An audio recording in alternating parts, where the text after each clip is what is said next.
तो जैसा कि हमने लास्ट एपिसोड के अंदर देखा था, जो सिस्टम होता है वो शोबाई को बताता है कि मुबारक को होस्ट ने एक न्यू फैक्शन को अवेकन किया है, जिसकी मदद से वो सामने वाली जो मोस्टर है उन्हें अपना स्लेव बना सकता है और उनकी लाइफ एंड डेथ को कंट्रोल कर कर उनसे जो चाहे वो काम करा सकता है। और अब इस चीज़ के बारे में सुनते के साथ ही जो शोबाई होता है वो भी बहुत ज़्यादा खुश हो जाता है और खुश होते हुए बोलता है कि अरे वाह, ये तो सच में बहुत ही ज़्यादा कमाल की चीज़ है। और अब शू भाई के इतना बोलते के साथ ही हम देखते हैं कि वहाँ पर मौजूद सभी मोस्टर जो होते हैं वो शू भाई के सामने बैठ जाते हैं, जो देख कर हानजान जो होता है वो शू भाई के पास में आकर उससे पूछता है कि शू भाई यहाँ पर क्या हो रहा है, क्या तुमने इन सभी को टेम कर लिया। जो सुनकर शू भाई बोलता है कि लगता तो ऐसा ही है।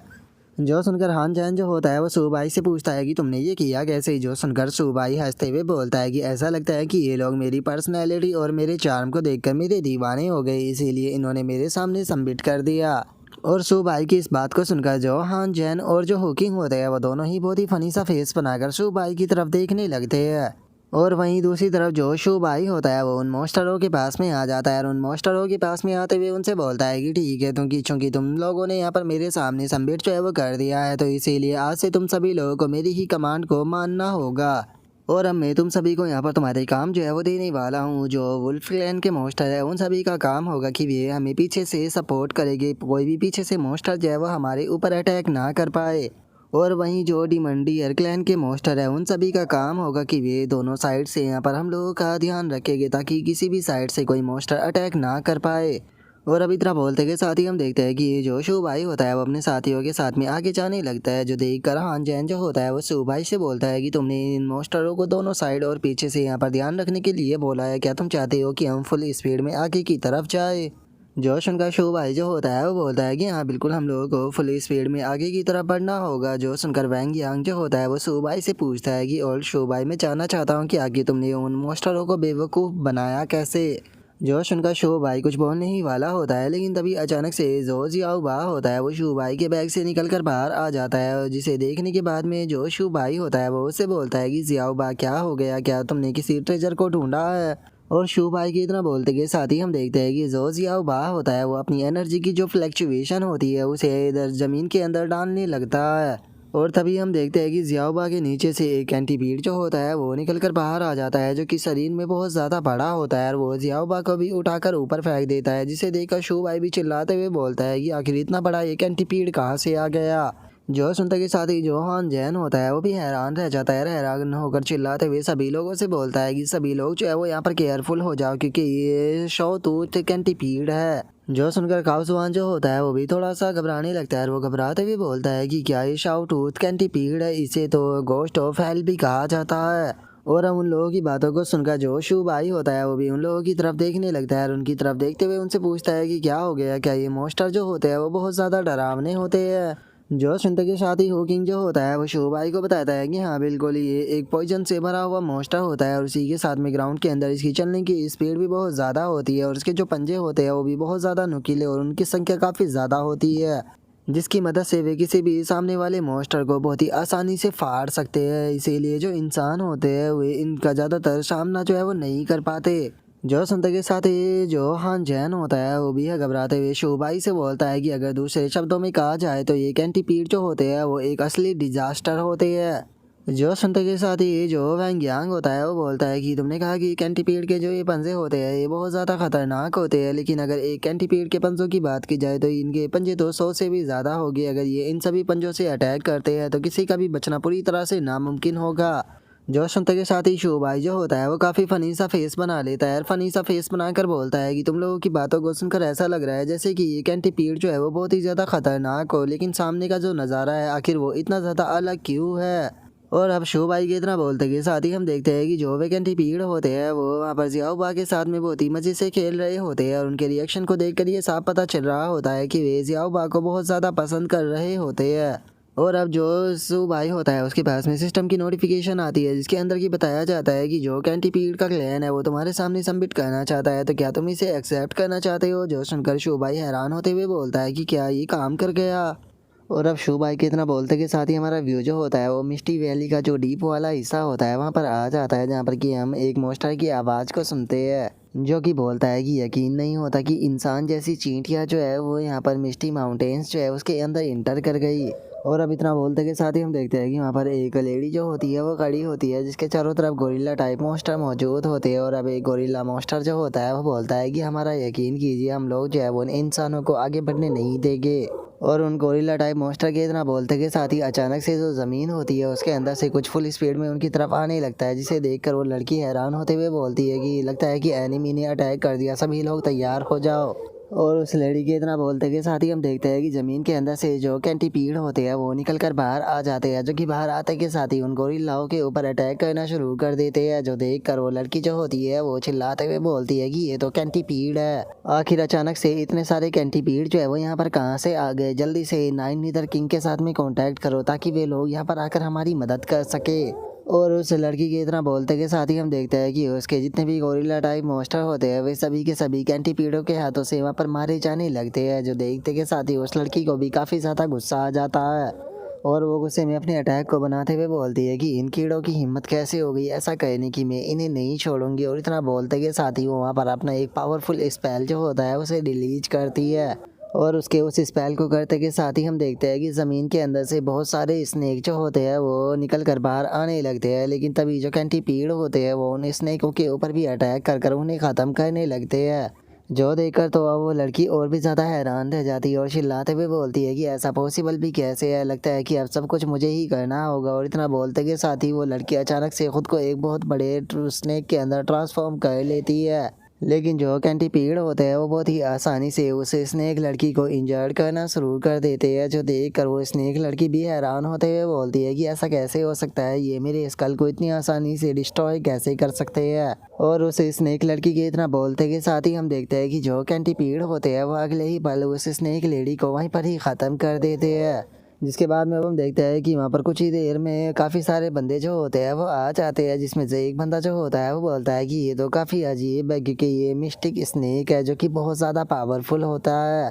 लेकिन आखिर ऐसे पावरफुल बीस्ट को किसने इतनी बुरी तरह से मारा होगा? आखिर इसे मारने वाला कौन हो सकता है? अगर यहाँ पर मौजूद जो ये मॉन्स्टर है इनके जख्मों को देखा जाए तो इन्हें देखकर ऐसा लगता है कि ये किसी कैंटीपीड ने किया है। तो क्या ये 100 टीथ कैंटीपीड हो सकते हैं? जो उनका दूसरा बंदा जो होता है वो भी बहुत ज़्यादा हैरान रह जाता है और वो हैरान होते हुए बोलता है कि जो ये कैंटीपीड होते हैं इन्हें तो गोस्ट ऑफ हेल कहा जाता है, आखिर ये बैटल फील्ड के अंदर कैसे आ गए? जो उनका दूसरी लड़की जो होती है वो भी घबराते हुए बोलती है कि ये तो बहुत ही ज़्यादा डरावना है। जो सुनते के साथ ही जो पहला बंदा होता है वो अपने साथियों से बोलता है कि ठीक है, जल्दी से पूरी आर्मी के अंदर ये इन्फॉर्मेशन जो है वो फैला दो कि मिस्टी माउंटेन के अंदर जो कैंटीपीड है वो भी आ चुके हैं। तो अगर हमारा क्लैन जो है वो यहाँ पर उन कैंटीपीड के सामने आ जाता है तो कोई भी उन कैंटीपीड से फाइट करने की कोशिश नहीं करेगा, बल्कि उन्हें अवॉइड कर कर वहाँ से निकलने की कोशिश करेगा। और अब उसके इतना बोलते के साथ ही हमारा व्यू जो होता है वो शिव भाई के ऊपर आ जाता है, जो कि अपने साथियों के साथ में आगे की तरफ बढ़ रहा होता है। लेकिन तभी जो हान जैन होता है वो शिव भाई से बोलता है कि शिव भाई, मैप के मुताबिक जो पूरी मिस्टी माउंटेन है वो केवल 3000 किलोमीटर ही बड़ी है और हम लोग जो है वो इतनी देर से चल रहे हैं, लेकिन उसके बाद भी अभी तक हम लोग जो है वो वाटरपूल तक क्यों नहीं पहुंचे? जो सुनकर शिव भाई हान जैन से बोलता है कि क्या तुम मेरे द्वारा चूज किए गए रूट के ऊपर यहाँ पर सवाल कर रहे हो? जो सुनते के साथ ही जो हॉकिंग होता है वो भी अपने सर को पकड़ते हुए बोलता है कि हाँ बिल्कुल, मुझे तो ऐसा लगता है कि शायद हम लोग जो है वो भटक चुके हैं। जो सुनकर शो भाई जो होता है वो चिल्लाते हुए बोलता है कि आखिर ऐसा पॉसिबल भी कैसे है? मुझे तो ऐसा लगता है कि शायद तुमने जो ये मैप लिया हुआ है ये मैप के अंदर ही कुछ ना कुछ गड़बड़ है। जो सुनकर हान जैन जो होता है वो शो भाई से बोलता है कि नहीं, ये मैप जो है वो बिल्कुल भी गलत नहीं हो सकता क्योंकि ये नॉर्मल मैप नहीं है बल्कि ये मिलिट्री मैप है जिसे कि बहुत ही ज़्यादा इन्वेस्टिगेशन कर कर बनाया गया है। जो सुनकर अब जो शो भाई होता है वो भी थोड़ा सोचने लगता है और सोचते हुए बोलता है कि क्या इसका मतलब ये हो सकता है कि मैं गलत था? हाँ, ऐसा हो भी सकता है क्योंकि वैसे अगर देखा जाए तो मैं डायरेक्शनों को चूज़ करने में थोड़ा सा गलत हूँ। जो सुनते के साथ ही तो अब जो हान जैन होता है उसे सुबाई के ऊपर और भी ज़्यादा गुस्सा आ जाता है और वो गुस्से में चिल्लाते हुए उसे बोलता है कि तुम आखिर अब क्या भौंक रहे हो? तुमने शुरू में क्यों नहीं बताया कि तुम डायरेक्शन इडियट हो जो कि सही से डायरेक्शन का पता भी नहीं लगा पाता? जो सुनकर अब शो भाई जो होता है वो भी वही ज़मीन पर बैठ जाता है। तभी जो हॉकिंग होता है वो बोलता है कि तो अब हम लोगों को क्या करना चाहिए? आखिर अब हम लोगों को कौन जो एम्पर वाटर पूल है वहाँ पर लेकर जाएगा? और इतना बोलते के साथ ही हान जैन और जो हुकिंग होते हैं वो दोनों एक साथ में बोलते हैं कि अगर देखा जाए तो हम लोग भी एक तरह से डायरेक्शन इडियट है जो कि डायरेक्शन का सही से पता नहीं लगा पाते। जो सुनते के साथ ही अब जो शू भाई होता है वो बहुत ही फनी तरह से उन दोनों के ऊपर गुस्सा करने लगता है और गुस्से में चिल्लाते हुए उन दोनों से बोलता है कि अच्छा तो तुम दोनों भी यहाँ पर डायरेक्शन इडियट हो और तुम यहाँ पर मुझे डायरेक्शन इडियट बता रहे थे, जरा एक बार तुम दोनों मेरी आंखों में तो देखो। जो सुनते के साथ ही होकिंग और जो हान जैन होते हैं वो दोनों भी फनी सा फेस बना लेते हैं और हान जैन बोलता है कि देखा जाए तो हम तीनों ही डायरेक्शन इडियट है, तो आखिर अब हम लोग जो है वो किस तरह से वाटर पूल जाएंगे। जो सुनते के साथ ही जो शू भाई होता है वो अचानक से सीरियस हो जाता है और सीरियस होते हुए बोलता है कि ऐसा लगता है कि अब हमारे पास में कोई भी दूसरा रास्ता नहीं बचा, मुझे अपने ट्रम्प कार्ड का इस्तेमाल करना ही पड़ेगा। और इतना बोलते के साथ ही शू भाई जो होता है वो जियाओ बा को अचानक से बाहर निकाल लेता है और उसके बाद में जो शू भाई होता है वो जियाओ बा की तरफ देखते हुए बोलता है कि ऐसा कहा जाता है कि जो बूढ़े हॉर्स होते हैं वो रास्तों को कभी भी नहीं भूलते और वे सही दिशा पर लेकर चले जाते हैं, इसीलिए मुझे यकीन है कि एक टर्टल भी ऐसा कर सकता है। और इतना बोलकर वो जियाओबा को एक मोस्टर कोर देते हुए उसे बोलता है कि जियाओबा तुम इसे खा सकते हो और इसे खाने के बाद में तुम हमें जो वाटर पूल है वहाँ पर लेकर चलो। जो सुनते के साथ ही अब जियाओबा जो होता है वो भी तैयार हो जाता है और शू भाई बोलता है कि ठीक है तो चलो अब यहाँ से चलते हैं। जो सुनते के साथ ही अब जो हुकिंग होता है वो भी खुश हो जाता है और खुश होते हुए बोलता है कि चलो अच्छा है कि हम लोगों के पास में जियाओबा था, नहीं तो मुझे तो समझ में ही नहीं आ रहा था कि हम लोग जो है वो क्या करते। जो सुनकर हान जैन जो होता है वो मी मैप को देखते हुए बोलता है कि अगर मैप के अंदर डायरेक्शन को देखा जाए तो मुझे ऐसा फील हो रहा है कि हम लोग सही दिशा में जा रहे हैं, सच में हम जियाओबा के ऊपर यकीन कर सकते हैं। जो सुनते के साथ ही जो शू भाई होता है वो काफ़ी ज़्यादा गुस्सा करने लगता है और गुस्से में चिल्लाते हुए बोलता है कि क्या तुम कहना चाहते हो कि मैं दिशाओं का अंदाज़ा लगाने में एक कछुए जितना भी बेहतर नहीं हूँ। और अब शू भाई की तरह बोलते के साथ ही हमारा व्यू कुछ देर बाद पर आ जाता है जहाँ पर कि वे लोग अभी भी आगे की तरफ बढ़ रहे होते हैं और जो शू भाई होता है वो बोलता है कि मुझे ऐसा फील हो रहा है कि लगातार जो स्मोक है वो बढ़ती ही जा रही है। जो सुनकर हान जैन जो होता है वो भी बोलता है कि हाँ मुझे भी ऐसा ही लगता है। जो सुनकर शू भाई हंसने लगता है, रास्ते हुए बोलता है कि ऐसा लगता है कि अब हम लोग जो है वो फाइनली मिस्टी माउंटेन से बाहर निकलने वाले हैं। और इतना बोलते कि साथ ही अब जो शू भाई होता है वो जियाओबा की तारीफ करने लगता है और जियाओबा की तारीफ करते हुए बोलता है कि जियाओबा मैंने कभी भी नहीं सोचा था कि तुम दिशा को याद रखने में इतने ज़्यादा बेहतर होगे। जो सुनकर जियाओबा भी खुश हो जाता है, लेकिन तभी जो हुकिंग होता है वो सामने के नज़ारे को देखकर थोड़ा सा हैरान रह जाता है। हैरान होते हुए बोलता है कि अगर सामने का जो ये नज़ारा है इसे देखा जाए तो ये देखने में एम्परर वाटरपूल की तरह तो नहीं लग रहा। जो शंगा शू भाई जो होता है वो जियाओबा की तरफ देखते हुए उसे पूछता है कि जियाओबा आखिर तुम हमें कहाँ पर लेकर आ गए। जो सुनते के साथ ही जो हान जैन होता है वो मैप को देखने लगता है और मैप को देखते हुए बोलता है कि अगर हमारी करंट लोकेशन को देखकर बात की जाए तो इसके मुताबिक हम लोग जो है वो इस टाइम पर जो एम्परर वाटर पूल है उसके बाहर वाले हिस्से में है। और इतना बोलते के साथ ही अचानक से ही वे तीनों जो होते हैं वो सामने के नज़ारे को देखकर बहुत हैरान रह जाते हैं, क्योंकि हम देखते हैं कि उन तीनों के सामने एक बहुत बड़ा ड्रैगन जो होता है वो आ चुका होता है और उस ड्रैगन का जो साइज़ होता है वो भी बहुत ज़्यादा बड़ा होता है। और अपने सामने इतने बड़े ड्रैगन को देखते के साथ ही शो भाई हान जैन और हुकिंग तीनों जो होते हैं वो अपनी जान बचाकर बहुत ही फनी तरह से वहाँ से भागना शुरू कर देते हैं। और जो शो भाई होता है वो चिल्लाते हुए जियाओबा से बोलता है कि बेवकूफ़ जियाओबा तुम कहीं के आखिर तुम हमें कहाँ पर लेकर आ गए हो, ऐसा लगता है कि तुम तो हमें यहाँ पर मैप से ही बाहर लेकर आ गए क्योंकि ये एरिया तो पूरी तरह से अननोन है। और शो भाई के इतना बोलते के साथ ही पीछे से किसी के चिल्लाने की आवाज़ आती है जो कि चिल्लाते हुए बोलती है कि मेरी मदद करो, तुम यहाँ पर बेवकूफ़ लोगो चुपचाप रुक जाओ, होली मैडम की मदद करो। जो सुनकर हुकिंग जो होता है वो बोलता है कि ऐसा लगता है कि पीछे से कोई हमें आवाज़ लगा रहा है। जो सुनकर शो भाई बोलता है कि साउंड के ऊपर यहाँ पर फोकस करना बंद करो और चुपचाप भागते रहो। और इतना बोलते कि शादी शो भाई का ध्यान जो होता है वो ऊपर की तरफ जाता है जहाँ से कि वो ड्रैगन डिसअपेयर हो चुका होता है, जिसे देखकर जो हुकिंग होता है वो बोलता है कि ऐसा लगता है कि वो क्रिएचर जो है वो डिसअपेयर हो गया। जो सुनकर जो शो भाई होता है वो भी हैरान होते हुए बोलता है कि लेकिन आखिर वो चीज़ थी क्या, क्योंकि वो तो देखने में बहुत ही ज़्यादा टेरिफाइंग जो है वो लग रही थी। और अब इतना बोलकर जो शो भाई होता है वो भी एक जगह पर आकर रुक जाता है। वहाँ पर रुकने के बाद में बोलता है कि क्या कोई मुझे बता सकता है कि आखिर हम लोग हैं कहाँ पर,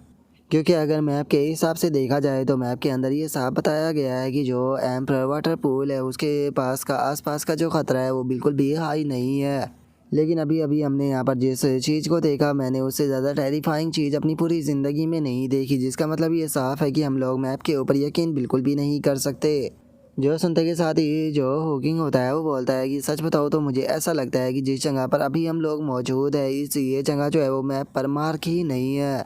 क्योंकि अगर बात की जाए मैप की तो मैप के अंदर सच में कोई भी ऐसी जगह नहीं है जिसके अंदर की ऐसा हाई लेवल का खतरा मौजूद हो। जो सुनते के साथ ही हान चैन बोलता है कि कहीं ऐसा तो नहीं कि जो जियाओबा है वो भी हमें गलत दिशा में लेकर आ गया।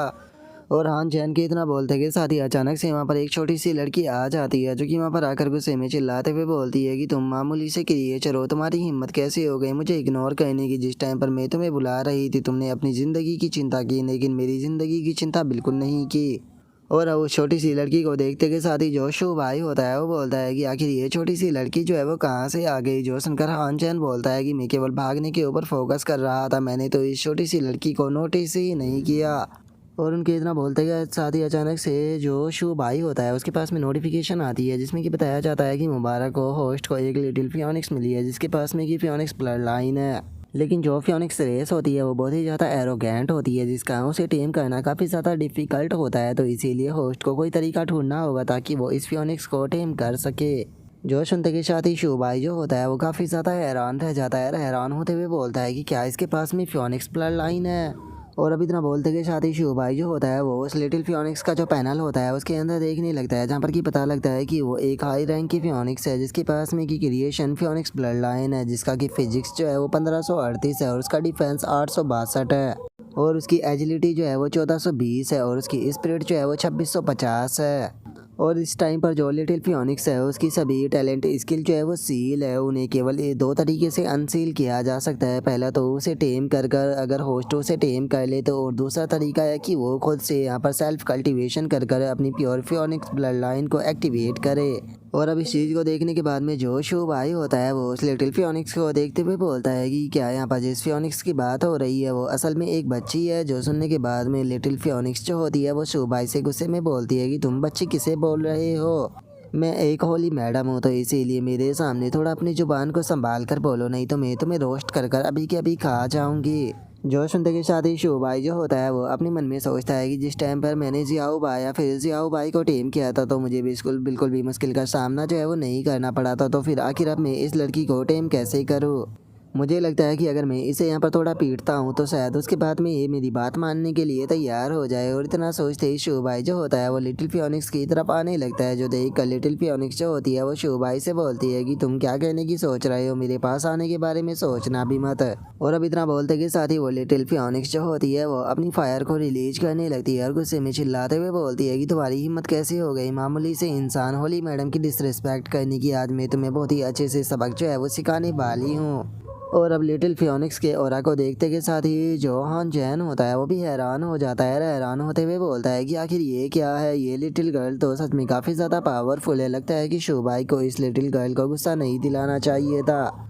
और उसके इतना बोलते के साथ ही अचानक से जो शोभाई होता है वो उस लिटिल फियोनिक्स के पीछे आ जाता है और उसके पीछे आकर उसे पकड़ते हुए बोलता है कि क्या बात है, तुम तो थोड़ी गुस्से वाली हो, लेकिन क्या तुम नहीं जानती हो कि जो बच्चे बात नहीं मानते उन्हें पीटा जाता है। जो सुनकर वो लिटिल फियोनिक्स जो होती है उसे शोभाई के ऊपर और भी ज़्यादा गुस्सा आने लगता है और वो गुस्से में अपने मन में सोचती है कि इस मामूली से इंसान की हिम्मत कैसे हो गई मुझे टच करने की। और इतना बोलकर वो गुस्से में चिल्लाते हुए बोलती है कि बास्टर्ड मैं तुम्हें जान से मार दूंगी, तुम्हारी हिम्मत कैसे हो गई होली मैडम के ऊपर हाथ लगाने की। जो सुनते के साथ ही शोभाई जो होता है वो सीधे उस लिटिल फियोनिक्स को ज़मीन पर देकर मारता है और चिल्लाते हुए बोलता है कि लगता है कि तुम इस तरह से नहीं मानोगी। और अब इतना बोलकर जो शोभाई होता है वो उसकी पिटाई करना शुरू कर देता है। और उसकी पिटाई करते हुए शोभाई चिल्लाते हुए उसे बोलता है कि तुम्हारे अंदर बहुत गुस्सा है ना, तो ठीक है आज मैं तुम्हें पीट कर तुम्हारा गुस्सा निकालूंगा। अब यहाँ पर तुम अपनी फायर जो है उसे रिलीज क्यों नहीं करती हो, अब तुम खुद को होली मैडम क्यों नहीं बताती हो, क्या तुम्हें लगता है कि ये बेफालतू की बातें मेरे ऊपर काम करेगी। तुम यहाँ पर ऐसे ही सामने वाले पर्सन के ऊपर अपनी फायर को शूट कर रही हो, क्या तुम्हारे बड़ों ने तुम्हें नहीं सिखाया कि फायर जो है वो दूसरों के लिए कितनी खतरनाक होती है। कोई बात नहीं, मैं आज तुम्हें अच्छे से सबक जरूर सिखाऊंगा। और अब शोभाई की ऐसी पिटाई करने के कारण जो वो लिटिल फियोनिक्स होती है वो भी पिटाई के कारण काफ़ी ज़ोर ज़ोर से चिल्लाने लगती है। और जो शोभाई होता है वो भी गुस्से में बोलता है कि आज तुम जब तक मेरे सामने सबमिट नहीं करती हो मैं तुम्हें जाने नहीं दूंगा। और अब इस चीज़ को देखने के बाद में जो हान चैन होता है वो फनी सा फेस बनाते हुए बोलता है कि क्या इस तरह से बच्चों को डिसिप्लिन सिखाया जाता है। सो भाई सच बताओ तो मुझे नहीं लगता कि एक लड़की को इस तरह से ट्रीट करना बिल्कुल भी अच्छी बात है। जो सुनते के साथ ही जो हु किंग होता है वो भी बोलता है कि वैसे मैड्रिड रेस की एक बीस्ट है तो मुझे नहीं लगता कि इसके ऊपर ये नियम काम करता है या फिर नहीं। और उसके इतना बोलते ही हम लिटिल फियोनिक्स को देखते हैं जो कि जोर जोर से रो रही होती है और वो चिल्लाते हुए बोलती है कि बास्टर्ड तुम बस मेरे यहाँ पर बड़े होने का इंतज़ार करो, देखना जिस दिन मैं बड़ी हो जाऊंगी तो मैं वापस लौटूंगी और तुमसे हर एक चीज़ का बदला लूंगी। और जिस तरह से तुम यहाँ पर मेरी बट को पीट रहे हो, याद रखना मैं भी तुम्हें इसी तरह से ज़मीन पर घेर कर तुम्हारी जो बट है उसे पीटूंगी। जो सुनकर शोभाई अपने मन में सोचता है कि आखिर इस लड़की के अंदर इतना गुस्सा क्यों है, और इतना सोचकर शोभाई दोबारा से उसे मारते हुए बोलता है कि अभी भी तुम जुबान लड़ा रही हो, लगता है कि तुम ऐसे नहीं मानोगी, अब जब तक तुम मेरे सामने भीख नहीं मांगती हो मैं तब तक तुम्हें पीटता ही रहूँगा। जो सुनकर लिटिल फियोनिक्स जो होती है वो रोते हुए बोलती है कि मैं मर जाऊंगी लेकिन तुम्हारे सामने हाथ नहीं छोड़ूंगी। और उसके इतना बोलते ही हमारा व्यू रात पर आ जाता है और जो हान जैन होता है वो चिकन पकाते हुए शोभाई से पूछता है कि शोभाई क्या तुम चिकन लेग खाना चाहोगे। तभी हुकिंग भी शोभाई से बोलता है कि हाँ शोभाई, पहले तुम्हें थोड़ा खाकर स्टेमिना बना लेना चाहिए, उसके बाद में भी तुम उस लिटिल गर्ल को पीट सकते हो। जो सुनकर अब शोभाई जो होता है वो भी उस लिटिल फियोनिक्स को पीटना बंद कर देता है और बोलता है कि चलो तो ठीक है, आज तुम्हारी पिटाई जो है उसे यहीं पर ही बंद करते हैं, चलो चलकर पहले खाना खाते हैं। जो सुनते के साथ ही जो लिटिल फियोनिक्स होती है वो रोते हुए गुस्से में बोलती है कि हमारी दुश्मनी जो है वो कभी भी ख़त्म नहीं होगी, बस मेरे क्लैन के एल्डरों का आने का इंतज़ार करो, जिसके बाद में देखना मैं तुम्हें कितनी बुरी तरह से यहाँ पर पिटवाऊंगी। जो सुनकर शोभाई जो होता है वो लिटिल फियोनिक्स को उठाकर ले जाने लगता है और बोलता है कि अगर वो यहाँ पर तुम्हें बचाने आई तो मैं उसे भी पीट दूंगा, तो चलो अब चलकर पहले खाना खाओ। जो सुनने के बाद में लिटिल फियोनिक्स चिल्लाते हुए बोलती है कि मुझे छोड़ो, मैं अपने आप चलकर जा सकती हूँ। और अब इतना बोलते ही हम देखते हैं कि शोभाई जो होता है वो भी आकर आग के पास में बैठ जाता है जहाँ पर कि हान जैन उसे मीट का पीस देता है, जो देखकर शोभाई बोलता है कि इसके अंदर से तो काफ़ी अच्छी खुशबू आ रही है। जो सुनकर हान जैन जो होता है वो शोभाई को बताता है कि हाँ मैंने इस मीट को काफ़ी अच्छे से पकाया है। जो सुनकर शोभाई जो होता है वो उस लेग पीस को जो लिटिल फियोनिक्स होती है उसकी तरफ करते हुए हान जैन से बोलता है कि मानना पड़ेगा तुम मीट को काफ़ी अच्छे से पकाते हो, क्योंकि इसके अंदर से आने वाली जो खुशबू है वो सच में बहुत ही ज़्यादा शानदार है। जो सुनकर जो लिटिल फियोनिक्स होती है वो अपने मन में सोचती है कि जैसा कि इन मामूली से क्रिएचरों से उम्मीद की जा सकती थी, जरा से मीट को देखकर ये कितने ज़्यादा खुश हो गए, इन्हें क्या पता कि मैं होली मैडम किस तरह के हाई ग्रेड के जो मटेरियल है वो खाती हूँ। और अब इतना सोचते के साथ ही अचानक से जो लिटिल फियोनिक्स होती है उसे भी चिकन की स्मेल आती है, जिसे महसूस कर कर वो हैरान होते हुए बोलती है कि ये खुशबू तो बहुत अमेजिंग है। और अब इतना सोचकर वो लिटिल फियोनिक्स जो होती है वो शोभाई से बोलती है कि आखिर तुम इस मीट के साथ में क्या कर रहे हो, इसके अंदर से इतनी अच्छी खुशबू जो है वो क्यों आ रही है, क्या ऐसा है कि जो मीट होता है उसे पकाने में वो और भी ज़्यादा टेस्टी हो जाता है। जोशन का शोभाई जो होता है वो अपने मन में सोचता है कि वो ऐसा लगता है कि जो ये लिटिल फियोनिक्स है इसने आज से पहले कभी भी पका हुआ मीट जो है वो नहीं खाया है। और अब इतना सोचकर शोभाई जो होता है वो उस लिटिल फियोनिक्स की तरफ एक चिकन का पीस करते हुए बोलता है कि हाँ बिल्कुल पका हुआ मीट बहुत टेस्टी होता है, क्या तुम ट्राई करना चाहोगी। मुझे पता है कि तुम्हें ये मीट जो है वो देखने में बहुत ही ज़्यादा टेस्टी लग रहा है, लेकिन टेंशन मत लो, मैं इसके ऊपर थोड़ी जो सॉस है वो भी ऐड कर देता हूँ, जिसके बाद में इसकी खुशबू और भी ज़्यादा बढ़ जाएगी और जो इसका टेस्ट है वो भी दोगुना हो जाएगा। और अब इतना बोलकर शोभाई जो होता है वो लेग पीस उसे देते हुए बोलता है कि लो अब इसे ट्राई कर कर देखो। जो सुनकर वो लिटिल फियोनिक्स भी उस लेग पीस को लेते हुए बोलते हैं कि इसकी फ्रेगमेंट जो है वो काफ़ी अच्छी है, पता नहीं टेस्ट कैसा होगा। और इतना बोलते के साथ ही वो लिटिल फियोनिक्स उस चिकन पीस को खाने लगती है और जैसे ही वो पके हुए चिकन पीस को खाती है तो बहुत ही ज़्यादा खुश हो जाती है और खुश होते हुए अपने मन में सोचती है कि सच में ये चिकन तो बहुत ही ज़्यादा टेस्टी है, मैंने आज से पहले कभी भी इतना टेस्टी चिकन नहीं खाया था। और अब इतना सोचते के साथ ही वो धड़ाधड़ कर कर उस चिकन को खाने लगती है और चिकन को खाते हुए शोभाई से बोलती है कि मुझे रोज़ाना ऐसा ही चिकन लेग जो है वो चाहिए हुआ करेगा खाने के लिए, क्योंकि यहाँ पर जो ये चिकन लेग है ये तो वो एल्डर के इस द्वारा दिए गए जो स्पिरिचुअल मटेरियल हुआ करता था उससे भी ज़्यादा टेस्टी और खुशबूदार है। जो सुनते के साथ ही शोभाई से बोलता है कि ये चीज़ तो बहुत ही ज़्यादा आसान है, अगर तुम मुझे फॉलो करती हो और मेरी बात को मानती हो तो मैं तुम्हें रोज़ाना खाने के लिए ऐसा ही चिकन लेग दिया करूँगा। जो सुनते के साथ ही लिटिल फियोनिक्स जो होती है वो भी एग्री करते हुए बोलती है कि ठीक है, जब तक कि तुम मुझे इस प्रकार का चिकन लेग खाने के लिए दोगे मैं तुम्हारी बात मानूंगी और तुम्हें फॉलो भी करूँगी। जो सुनकर अब शोभाई जो होता है वो भी खुश हो जाता है और खुश होते हुए उस लिटिल फियोनिक्स से बोलता है कि उम्मीद करता हूँ कि तुम अपने वादे को नहीं तोड़ोगी। जो सुनने के बाद में लिटिल फियोनिक्स बोलती है कि टेंशन मत लो, मैं एक होली मैडम हूँ, मैं अपने वादे को कभी भी नहीं तोड़ती। और अब लिटिल फियोनिक्स के इतना बोलते के साथ ही शोभाई के पास में नोटिफिकेशन आती है जिसके अंदर की बताया जाता है कि मुबारक हो, होस्ट ने सक्सेसफुली जो फियोनिक्स है उसे टेम कर लिया है। और लिटिल फियोनिक्स को टेम करने के कारण जो होस्ट की कल्टीवेशन है वो भी इंक्रीज होकर इस टाइम पर सिल्वर लेवल के हाई रैंक पर पहुंच चुकी है। जो सुनकर शो भाई जो होता है वो भी बहुत ज़्यादा खुश हो जाता है और खुश होते हुए अपने मन में सोचता है कि मैंने नहीं सोचा था कि एक चिकन लेग पीस जो है वो मेरे काम को इतना आसान कर देगा। और अब इतना सोचकर शो भाई जो होता है वो जियाओ भाई और जियाओ भाई को निकालते हुए बोलता है कि जियाओ भाई और जियाओ भाई तुम दोनों भी बाहर आ जाओ और आकर अपनी जो नया टीम मेट है उसके साथ में थोड़ा परिचय कर लो। और अब शो भाई के इतना बोलते के साथ ही हमारा आज का एपिसोड जो होता है वो यहीं पर ही कंप्लीट हो जाता है। तो नेक्स्ट एपिसोड के अंदर देखिए कि आगे क्या होता है। अगर आप लोगों को वीडियो अच्छी लगी हो तो लाइक करना, चैनल को सब्सक्राइब करना। मैं मिलता हूँ नेक्स्ट एपिसोड के अंदर, तब तक के लिए बाय बाय गाइस।